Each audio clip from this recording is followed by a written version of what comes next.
সরিষা বাটা দিয়ে পেঁপে ভর্তা বানানোর ফানে এই জায়গায় দিয়ে দিছি সরিষা আর লগে লইছি দুগা কাঁচামরিচ। হেয়ে দিয়ে সুন্দর মতো এককালে মিক্স করে বাইটে লইতে হইবে। হেয়ের মধ্যে দিয়ে দিতে হইবে পরিমাণ মতো নুন দিয়ে আবার বাইটে লইতে হবে ভালো মতো, বুঝছেন।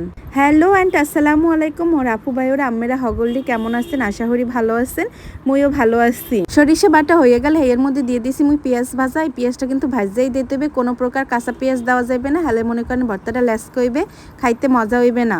আম্মেরা কেডা কমে ভাইয়া মোর ভিডিওটা দেখতে আসেন অবশ্যই মোরে কমেন্টস করে জানাইবেন, আর রেসিপি ভালো লাগলে অবশ্যই আরেকজনকে দেখার সুযোগ করে দেবেন। এরপর বাটাবাটি শেষ হয়ে গেলে সেদ্ধ করা পেঁপে মুই পাটের মধ্যে লই লইছি। আম্মেরা চাইলে হাতেও ডলে লইতে পারেন, তবে পাটায় বাইটটা লইলেই বেশি ভালো হয়, বুঝছেন। এরপর বাটাবাটি শেষ হয়ে গেলে মুই সুন্দর মতো একদম মাইকা লইতে আসলাম। এরপর মনে করেন কাঁচাই কোচাই বাড়ির মধ্যে উড়াই লইবেন। আম্মেরা চাইলে এই পর্যায়ে একটু কড়রা তেলও দিতে পারেন। মোর বাসার কড়রা তেল ভর্তা বানাইতে বানাইতে শেষ হয়ে গেছে, ছেলেকে মুই দিতে পারি নাই, আম্মেরা দিয়ে দিন, খাইতে কিন্তু আরো বেশি মজা হয়। অবশ্যই বাসায় একদিন ট্রাই করে দেখবেন। এরপর মনে করবেন এই ভর্তা খাওয়ার পানে সবাই লাইন ধরে খাড়াইয়ে থাকবে।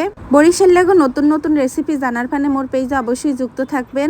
ভিডিও ভালো লাগলে লাইক কমেন্টস করতে কিন্তু অবশ্যই বলবেন না, বুঝছেন। এরপর গরম ভাত দিয়ে খাইবেন, দেখবেন কি মজা লাগে। আজকে এই পর্যন্ত। হগলটি ভালো থাকবেন, মোর লগে দোয়া করবেন। আল্লাহ হাফেজ।